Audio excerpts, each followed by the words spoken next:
Riwayat hidup dan keluarga Habib Ja'far bin Muhammad Al-Kaf. Beliau lahir di Desa Demaan, Kudus, Jawa Tengah dengan nama lengkap Habib Ja'far bin Muhammad bin Hamid bin Umar Al-Kaf. Wafat. Habib Ja'far Al-Kaf wafat pada Jumat, tanggal 1 Januari tahun 2021 di Samarinda, Kalimantan Timur. Jenazah beliau diberangkatkan keesokan harinya menuju Kudus, Jawa Tengah dan dimakamkan pada Sabtu, tanggal 2 Januari tahun 2021 di tempat pemakaman umum TPU, Desa Ploso, Jati, Kudus, Jawa Tengah. Beliau dimakamkan di samping makam ayah dan datuknya. Perjalanan hidup dan dakwah Habib Ja'far Al-Kaf. Sekilas perjalanan hidup Habib Ja'far Al-Kaf. Habib Ja'far Al-Kaf adalah ulama karismatik yang memiliki pengaruh cukup besar di kalangan para ulama. Beliau dikenal sebagai seorang wali majdub yang memiliki kebiasaan jazab nyeleneh, bahkan menurut pandangan Habib Umar bin Hafiz, Habib Ja'far Al-Kaf adalah Sultanul Majdub fi kulli zaman, rajanya para wali majdub. Salah satu kebiasaan Habib Ja'far Al-Kaf yang cukup nyeleneh adalah membuang uang ke laut. Uang yang beliau buang jumlahnya tak sedikit, berkisar puluhan juta, ratusan juta, bahkan miliaran. Kebiasaan Habib Ja'far tersebut sangat sulit dinalar oleh orang awam, namun bagi mereka yang memahaminya kebiasaan Habib Ja'far adalah sebuah pelajaran berharga untuk tidak mencintai dunia. Selain kebiasaan beliau yang nyeleneh, Habib Ja'far juga dikenal melalui penampilannya yang sangat nyentrik. Rambut gondrong, kemeja putih lengan pendek, celana bahan hitam, dan peci hitam menjadi busana favoritnya. Sangat jarang ditemui Habib Ja'far mengenakan pakaian selain yang disebutkan sebelumnya. Habib Ja'far Al-Kaf sangat dihormati oleh berbagai kalangan, baik itu masyarakat biasa hingga para pejabat nasional. Beliau kerap didatangi untuk dimintai petuah dan doa-doanya. Habib Ja'far terkenal majsub, orang yang kesadarannya ditarik dari kesadaran manusiawi ke kesadaran ilahi. Karena memang jazab arti dasarnya tertarik, sehingga gaya hidup dan pandangan hidupnya seringkali berbeda dengan masyarakat umum. Kehidupan dan cara memandang sesuatu terlihat anti-mainstream, khawarik al-adat. Mungkin bagi kita yang awam, kita hanya melihat fisiknya Habib Ja'far. Rambut gondrong, kumis tebal sampai menutupi bibirnya, jenggot panjang, cambang tumbuh lebat, kuku-kukunya yang panjang-panjang. Akan tetapi fisiknya terlihat selalu bersih. Tapi kita tidak tahu gerak perubahan substansial yang terjadi di alam spiritualitasnya yang dinamis dan dahsyat. Ada satu hal yang bagi saya menarik dari pakaian Habib Ja'far, yaitu konsisten menggunakan kopiah hitam. Bagi saya, Habib Ja'far menggunakan kopiah hitam mengandung pesan simbolik kepada umat Islam. Kopiah atau peci hitam merupakan simbol kesalihan keislaman yang bersinergi dengan kesalihan kebangsaan. Mayoritas masyarakat Muslim Indonesia menggunakan peci hitam. Peci hitam dipopulerkan oleh Bung Karno, sehingga orang Mesir menyebutnya Qalansuwa Ahmad Soekarno. Di saat kita masih sekolah di Mesir, ada salah satu teman yang menghadiahkan peci hitam pada salah satu pemikir Muslim Mesir. Dengan refleks sang pemikir berkata, Qalansuwa Soekarno. Rajulun kabir, peci Soekarno. Orang besar. Boleh dibilang, peci hitam sebentuk representasi nasionalisme Indonesia. Habib Ja'far dengan sengaja sedang memberi pesan nasionalisme sekaligus pesan Islam Nusantara. Sebab, peci hitam sejatinya sudah ada dan dipakai kaum santri dan tukang sate jauh sebelum diviralkan oleh Bung Karno. Sehingga Bung Karno menggunakan peci hitam sebagai representasi masyarakat Muslim Nusantara yang mencintai bangsanya, nasionalisme. Peci hitam paling sederhana dan paling mudah untuk ditangkap maknanya oleh semua masyarakat Indonesia. Habib Ja'far sangat mengerti itu. Beliau tampil sebagai Habib yang nasionalis, mencintai tradisi, budaya, dan simbol-simbol yang hidup di tengah-tengah masyarakat bangsa ini. Selain Habib Ja'far Al-Kaf, ada Habib Syaihon yang terkenal majsub. Di kalangan para kiai pun kita banyak mengenal kiai-kiai yang majzub atau jazab. Dalam kitab dan dalam pengalaman realitas bahwa jazab itu ada dua macam. Pertama, jazab yang bersifat sementara alias berbatas waktu. Ketika sedang jazab, seseorang hidup anti-mainstream.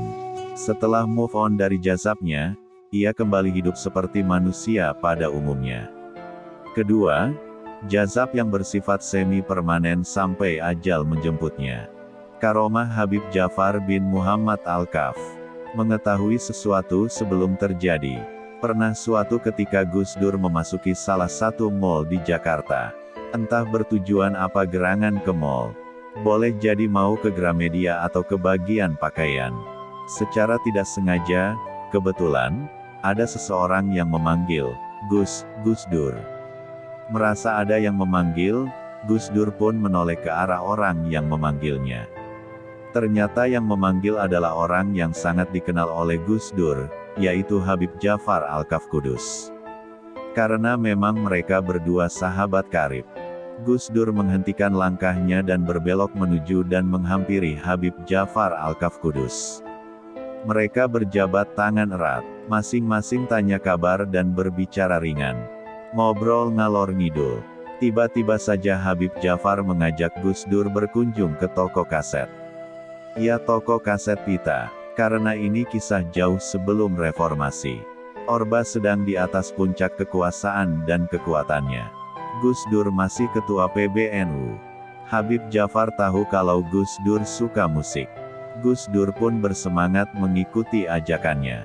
Sesampai di toko kaset, Habib Ja'far memborong kaset Obi Mesah dan dihadiahkan kepada Gus Dur.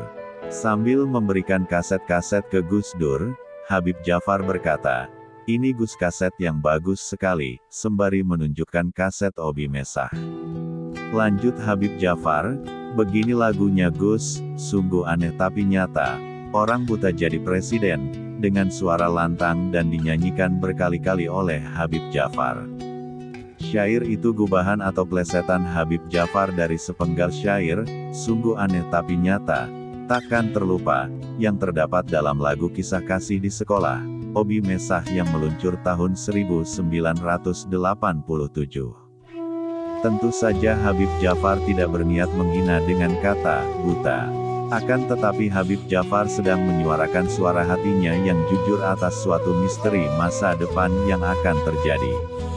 Sebentuk menyibak tabir dengan bahasa simbolik atau tanda yang menandai sesuatu yang dituju. Gus Dur yang paham betul dengan sahabat karibnya itu, memilih tersenyum dan berterima kasih. Gus Dur paham bahwa sahabatnya itu adalah kekasih Allah, wali, yang warusadurunge winara tahu sebelum kejadian. Barangkali inilah yang disebut layak raifu al-wali ila al-wali, tidak mengenal seorang wali, kecuali wali. Beberapa tahun kemudian, Pak Harto lengser ke Prabon. Orba runtuh. Reformasi meletus. Lagu Habib Ja'far gubahan dari lagu Obi Mesah menjadi kenyataan. Gus Dur jadi Presiden Republik Indonesia.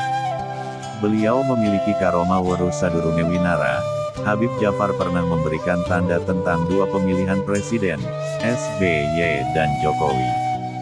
Habib Ja'far bersuara bahwa yang akan jadi SBY, ya betul SBY jadi presiden 2 periode. Kemudian periode berikutnya Habib Ja'far bilang yang akan jadi presiden adalah Jokowi. Ya benar, Jokowi jadi presiden 2 periode. Habib Ja'far dengan suara yang mantap menyatakan, "Pak Jokowi dadi meneh. Ping pindo, Pak Jokowi jadi lagi, 2 kali." Kalau kita menyimak suaranya, sepertinya Habib Ja'far sangat yakin dengan apa yang diucapkannya. Bahkan seakan sesuatu yang sedang dikatakan adalah nyata dan hadir di depan mata. Padahal berisi sebuah prediksi masa depan yang masih banyak kemungkinan yang akan terjadi.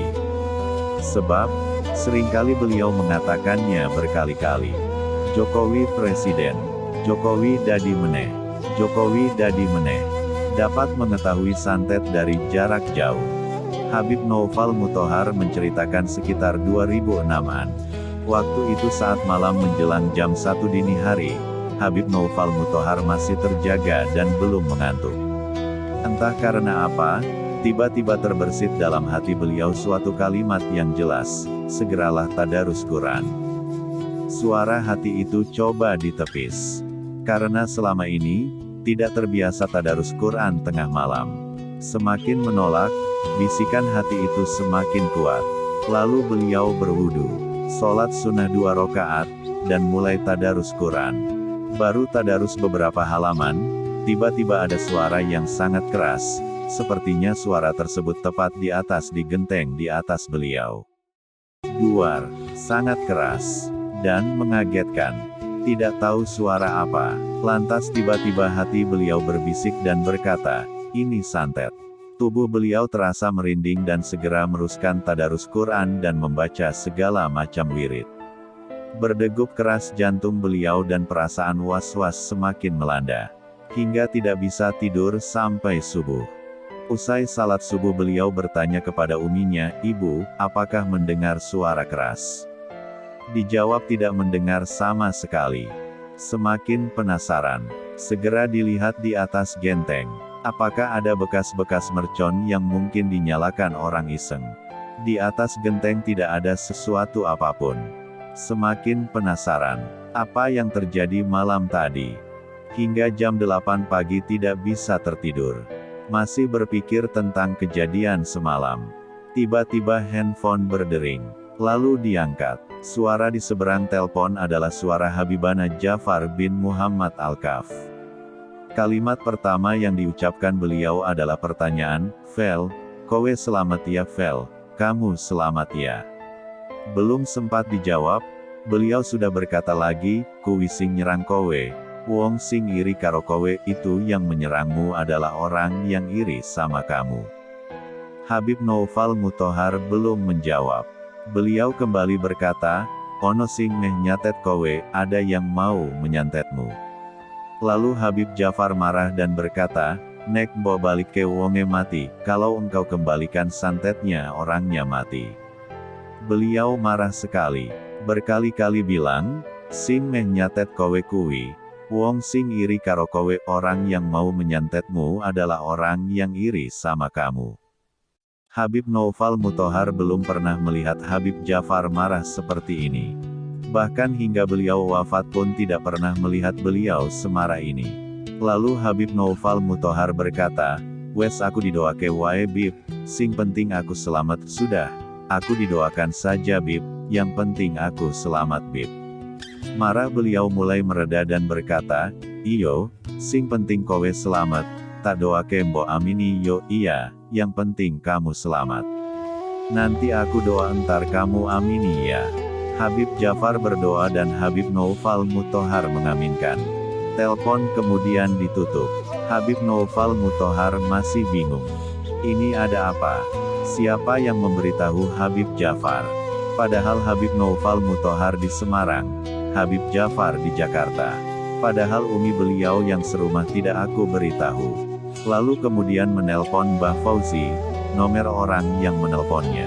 Mbah Fauzi cerita, jam 8 pagi itu Habib Jafar masuk ke kamarnya dan berkata, Novel telpon saiki, Novel telpon sekarang. Kemudian Habib Noufal Muthohar ditelepon. Lalu kuceritakan peristiwa tadi malam tersebut sama Mbah Fauzi. Beberapa waktu kemudian Habib Noufal Muthohar ke Jakarta dan bertanya kepada Habib Jafar tentang peristiwa itu. Lalu beliau menjawab, kowe arep disantet, tapi santetnya ora kena soale meledak, kamu akan disantet, tapi tidak kena karena meledak terlebih dahulu. Alhamdulillah, beliau tidak bertanya kepada Habib Jafar tentang siapa orang yang berniat jahat kepadaku tersebut. Habib Noufal Muthohar yakin beliau pasti mengetahui orangnya. Lalu beliau berkata, ora opo-opo, sing penting kowe selamat. Wonge wes wedi karo kowe tidak apa-apa, yang penting kamu selamat. Orang yang mau menyantetmu kini sudah takut sama kamu. Itulah sebagian karomah Habibana Jafar. Aku tidak memberi tahu peristiwa malam itu kepada siapapun. Tapi beliau tahu, padahal aku di Semarang, dan beliau di Jakarta. Membantu wanita melahirkan dengan Kiai Haji Hamid Pasuruan. Pernah suatu ketika, waktu Mbah Yai Hamid Pasuruan masih hidup, Habib Jafar masih suka melakukan kebiasaannya, yakni jalan-jalan dan menginap di rumah yang jelek di daerah Pasuruan. Setelah dipersilahkan tuan rumah, beliau mendapati salah satu penghuni rumah yang akan melahirkan. Saat proses melahirkan, bayi tersebut belum mau keluar hingga 2 jam lebih. Akhirnya Bu Bidan memvonis, kandungan ini harus dioperasi. Seketika itu seluruh penghuni rumah sedih bukan kepalang. Duh Gusti, uang dari mana lagi? Untuk makan saja susah, keluh salah satu penghuni rumah. Lalu Habib Jafar berkata, ini daerah Pasuruan kan? Iya, jawab mereka. Kalau memang Mbah Yai Hamid benar-benar wali, maka sebentar lagi dia pasti akan datang di daerah yang merupakan kekuasaannya. Tidak butuh lama, tiba-tiba dari arah depan pintu ada orang yang mengucapkan salam. Assalamualaikum. Semuanya bergegas menyambut. Dan ternyata, Mbah Yai Hamid sudah ada di depan pintu sambil membawa bungkusan plastik berisi air putih. Setelah bersalaman dan berangkulan dengan Habib Jafar, beliau berkata, ini, Yek, pesanan jenengan. Langsung diminumkan saja, insya Allah sembuh. Lalu beliau langsung pamit. Air putih itu langsung diminumkan ke ibu hamil itu. Dan seketika, dengan lancarnya sang jabang bayi keluar. Dan tidak jadi operasi. Berkomunikasi dengan para wali yang sudah meninggal. Suatu saat kami dan rombongan berziarah ke beberapa makam para wali, khususnya yang di daerah Demak, Kudus dan Jepara. Di Jepara menziarahi makam Al-Wali Said Abu Bakar di Pulau Panjang. Sepulangnya dari Pulau Panjang, kami berencana untuk bersilaturahmi kepada Al-Habib Jafar bin Muhammad Al-Kaf. Waktu itu beliau tinggal di Hotel Palm Beach Jepara. Sekitar jam 5 sore kami sampai di tempat beliau. Waktu itu tamu beliau sangat banyak. Mereka menunggu di depan cottage yang ditempati Habib Jafar. Beliau punya kebiasaan, jika belum bersedia menerima tamu maka pintu kamarnya dikunci. Tidak lama menunggu, tiba-tiba pintu kamar terbuka. Dan langsung berkata, Novel karo rombongan melebu disek, Novel dan rombongannya masuk terlebih dahulu. Agak terkejut, datang paling akhir tapi disuruh masuk terlebih dahulu. Masuklah kami. Sesampainya di dalam kamar, beliau langsung berkata kepadaku, aku ngerti kowe bar ziarah wali, mongko tak disekno, aku tahu engkau abis ziarah wali, makanya aku dahulukan.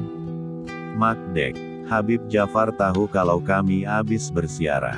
Subhanallah. Alhamdulillah di dalam kamar disambut sukacita. Beliau tertawa-tawa, bahkan kopi pun diseduhkan langsung oleh beliau. Sambil mengaduk kopi beliau berkata, kayak wali, iki yo wali, itu wali, dan ini juga wali. Sambil menunjuk diri beliau sendiri. Maksudnya, yang kami ziarahi itu adalah waliullah dan beliau sendiri juga waliullah. Lalu beliau berkata, mau Said Abu Bakar merene, kon disekno kowe karo rombongan, tadi Said Abu Bakar kesini dan menyuruhku untuk mendahulukan kamu. Maksudnya, Said Abu Bakar Pulau Panjang yang kami ziarahi datang secara ruhani kepada beliau dan berkata hal tersebut. Sambil menunjuk tamu-tamu yang di luar, beliau berkata, kayak merene ora ziarah wali sek, mereka datang ke sini tidak berziarah wali terlebih dahulu. 2 jam lebih kami berada di dalam kamar. Dan banyak hal yang beliau bicarakan serta seluruh rombongan didoakan oleh beliau. Lancar berkah manfaat, itulah inti doa beliau. Inilah salah satu keistimewaan ziarah kepada wali yang sudah wafat lalu menuju wali yang masih hidup. Tidak membutuhkan hal yang berbau duniawi. Mengenal dan memahami Habib Jafar bin Muhammad Al-Kaf tidak bisa lewat fiqh ahkam syariat tetapi dengan fikul hikmah. Karena terkadang yang dilakukan oleh beliau di luar nalar manusia pada umumnya. Ketika suatu saat beliau membuang-buang uang di laut. Tumpukan uang dibuang begitu saja ke laut. Kemudian ditanya kenapa uang segitu banyaknya dibuang ke laut. Dengan santainya beliau menjawab, "Gowong Aceh, untuk orang Aceh." Tak lama kemudian terjadi gempa dan tsunami di Aceh, tahun 2004. Seusai tragedi yang memilukan tersebut, beliau masih terus membuang uang di laut. Selalu dijawab untuk orang Aceh. Subhanallah, kita tidak pernah tahu, apa rahasia yang dilakukan oleh beliau tersebut. Hanya bisa pasrah dan menerima. Suatu saat beliau membagi-bagikan uang, tumpukan uang di dalam kantong beliau dibagi-bagikan. Semua orang mendapat bagian, bahkan orang yang tidak kenal pun, yang lewat di depan beliau pun mendapatkan bagian. Tidak pandang bulu, mau muslim atau non-muslim, semuanya diberi uang oleh Habib Ja'far saat itu. Sambil berbisik beliau berkata, "Dunia westa idak-idak vel, dunia sudah kuinjak-injak vel." Artinya, beliau sudah tidak memikirkan dunia sama sekali. Subhanallah. Bahkan, menurut salah satu pendereknya, Habib Ja'far belanja parfum selama setahun habis 1,6 miliar. Bayangkan, uang segitu banyaknya hanya untuk beli parfum. Parfum-parfum tersebut dibagi-bagikan oleh beliau. Alhamdulillah kami pun mendapatkan parfum dari beliau. Harganya jutaan. Beliau tidak eman-eman sama sekali. Uang tidak menjadi raja di hadapan beliau, akan tetapi harta menjadi budaknya beliau. Inilah salah satu hikmah yang bisa diambil dari perjalanan hidup beliau. Jangan mau diperbudak oleh harta, tetapi perbudaklah harta tersebut. Sehingga engkau menjadi raja bagi hartamu dan engkau tidak menjadi budak bagi hartamu. Ketika engkau menjadi raja bagi hartamu, maka engkau bisa menjadikan hartamu sebagai sarana untuk membantu orang lain dan mendapatkan keridhaan Allah SWT. Sering memberikan isyarat yang tersembunyi. Habib Ja'far Al-Kaf sering memberikan perlambang atau isyarat-isyarat untuk sesuatu. Terkadang isyarat itu tidak masuk akal, namun kita harus tasliman dan tadiman dengan apa yang beliau lakukan. Buah jeruk dilambangkan dengan kalimat, "Rejekin ben ngeruk, rejekinya biar banyak." Buah semangka, rejeki sing ora disongko-songko, rejeki yang tidak disangka-sangka. Buah apel, rejekin ben ngempel, rejekinya biar kumpul. Buah salak ben dadi galak, biar jadi galak. Buah gedang, pisang, atin ben padang, hatinya biar terang. Beliau sering memberi para tamu-tamunya dengan buah-buahan tersebut, sambil berkata seperti di atas. Dan beliau sangat tidak suka dengan buah anggur karena menurut beliau, bisa nganggur, bisa menganggur. Burung dara beliau lambangkan sebagai, noto negoro, menata negara. Burung gelatik, iso ngotak-ngatik, bisa mengutak-atik. Huruf ta, dilambangkan iso nataki, bisa menghadapi. Huruf dal dilambangkan iso mendal, bisa terpental, dan masih banyak isyarat-isyarat yang lain yang disampaikan Habib Ja'far. Sekilas memang tidak masuk akal, namun apabila hal tersebut diucapkan seorang wali, maka pasrah dan percaya adalah jalan terbaik. Suatu ketika, beliau hadir di sebuah acara. Seusai acara, dihidangkan banyak makanan dan buah-buahan. Di antaranya buah jeruk, apel, anggur dan lain-lain. Semua buah beliau makan dan dibagikan, kecuali buah anggur. Berkali-kali beliau menunjuk buah anggur sambil ketawa, iso nganggur, bisa menganggur, maksudnya bisa jadi pengangguran. Di antara yang hadir, ada seseorang yang tidak percaya. Masa gara-gara makan anggur bisa menganggur? Lalu dimakanlah anggur tersebut. Masya Allah. Selama setahun orang tersebut benar-benar jadi pengangguran. Semua pekerjaan, proyek dan usahanya tidak laku sama sekali. Benar-benar jadi pengangguran. Itulah salah satu bala, bencana, bagi orang yang mendustakan para walinya. Imam Haddad mengatakan bala, paling ringan bagi orang yang mendustakan para wali Allah adalah tidak diberi kenikmatan dalam beribadah dan bala, paling besar adalah mati dalam keadaan su'ul khotimah. Nauzubillah. Lalu, apakah kita tidak boleh makan anggur? Makanlah buah anggur. Karena itu termasuk buah-buahan yang halal yang diberikan Allah SWT untuk manusia. Akan tetapi, jangan niat memakan anggur karena mengingkari dan menghina ucapan Habibana Jafar Alkaf. Di hadapan beliau tetap taslim dan takdim. Tetap pasrah dan percaya. Karomah-karomah beliau terlalu banyak untuk diceritakan, dan banyak ucapan-ucapan beliau yang terbukti karena beliau termasuk orang yang dicintai Allah SWT. Membelah diri menjadi 7. Habib Husain dari Tuban mengisahkan bahwa Habib Jafar adalah wali JADAB, beliau pernah menginap di rumah istri saya selama 8 bulan, dan memang kelihatannya beliau gak pernah sholat dan orang-orang kampung mengetahui dan mereka menghina Habib Jafar Alkaf, orang Nukok gitu ya, gitu kok dibilang wali Allah, mungkin karena mereka taunya gak sholat. Maka orang yang menghina penasaran dan ngecek langsung di rumah istri saya pas waktu subuh, dan kamar rumah istri saya itu banyak, maka dibukalah pintunya dan terlihat Habib Jafar masih tidur dalam arti gak sholat subuh dan dia berkata, gini kok dibilang wali. Setelah itu dia membuka kamar yang lain, dan dia kaget ternyata ada Habib Jafar lagi membaca Al-Quran dan dia membuka kamar lain lagi dan ternyata ada Habib Jafar lagi sholat, dan dia membuka kamar lagi sampai 7 kamar ada Habib Jafar semua, jadi beliau ada 7. Memanggil orang yang diinginkan tanpa bantuan alat komunikasi. Kira-kira hampir 20 tahunan yang lalu. Antara tahun-tahun 2002 sampai tahun 2003. Malam itu sekitar jam 9-an Habib Noufal Muthohar ada keinginan untuk menonton acara musik gambus pernikahan seorang kawan. Persiapan sudah selesai. Pakaian rapi. Pakai jaket. Motor sudah dikeluarkan. Motor telah di starter. Tinggal wus jalan. Tiba-tiba hati terasa ada sesuatu bisikan yang kuat, jangan berangkat. Bayangan ramainya suasana gambus membayangi dan akal berkata, berangkatlah. Akhirnya jadi bimbang antara berangkat atau tidak. Kira-kira 5 menit duduk di atas sepeda motor yang telah nyala. Masih dalam kebimbangan. Bismillah, diputuskan tidak jadi berangkat. Motor dikembalikan ke tempat semula. Ganti kaos dan sarung lalu nonton TV. Kira-kira jam 10-an pintu rumah diketuk. Assalamualaikum. Dibukanya pintu dan menjawab, Waalaikumsalam.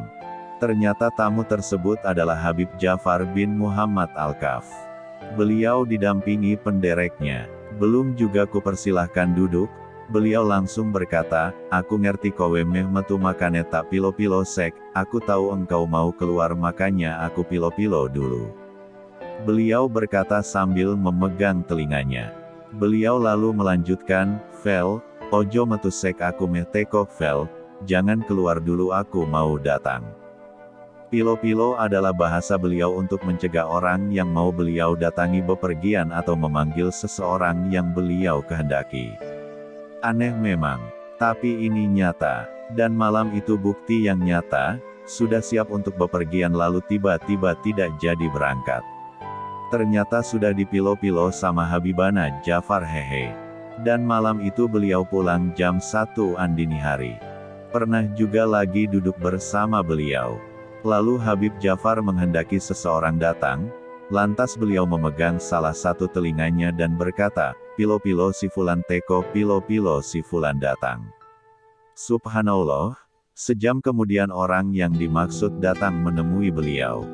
Inilah sebagian ilmu para waliullah, yang terkadang tidak masuk akal namun terbukti nyata.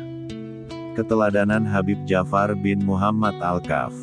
Habib Alkaf adalah ulama karismatik yang memiliki pengaruh cukup besar di kalangan para ulama. Beliau dikenal sebagai seorang wali majdub yang memiliki kebiasaan jazab nyeleneh, bahkan menurut pandangan Habib Umar bin Hafiz, Habib Jafar Alkaf adalah Sultanul Majdub fi kulli zaman, rajanya para wali majdub. Perilaku beliau yang terlihat nyeleneh membuat orang yang baru mengenalnya akan berburuk sangka kepadanya. Namun di sisi lain, justru sejumlah ulama besar dunia telah mengakui kewalian suriat Nabi yang satu ini. Sebagaimana jawaban Al-Habib Umar bin Hafiz kepada seorang jamaah yang bertanya, siapakah Jafar Alkaf itu? Lantas Habib Umar menjawab, Habib Ja'far Al-Kaf itu Sultanul Majsub fi kulli zaman, yang artinya Raja Wali Majsub sepanjang zaman. Habib Ja'far merupakan sosok ulama sekaligus Habib yang sederhana, bersahaja, nyentrik namun humoris. Beliau sangat dikagumi oleh para ulama, bahkan sejumlah ulama besar di Indonesia hingga dunia, saat bertemu dengannya selalu meminta untuk didoakan. Habib Ja'far Al-Kaf ini sangat terkenal dengan berbagai karomahnya yang sangat luar biasa. Banyak muhibinnya dari kalangan jamaah hingga ulama yang menyaksikan secara langsung karomah beliau. Habib Ja'far Al-Kaf sangat mencintai bangsa dan negara ini, sehingga tak pernah berhenti memikirkan dan mendoakan untuk kebaikan dan kemaslahatan bangsa ini. Habib Ja'far adalah salah satu patok panceng dan rujukan bagi bangsa ini. Semoga bermanfaat. Al-Fatihah untuk Habib Ja'far Al-Kaf.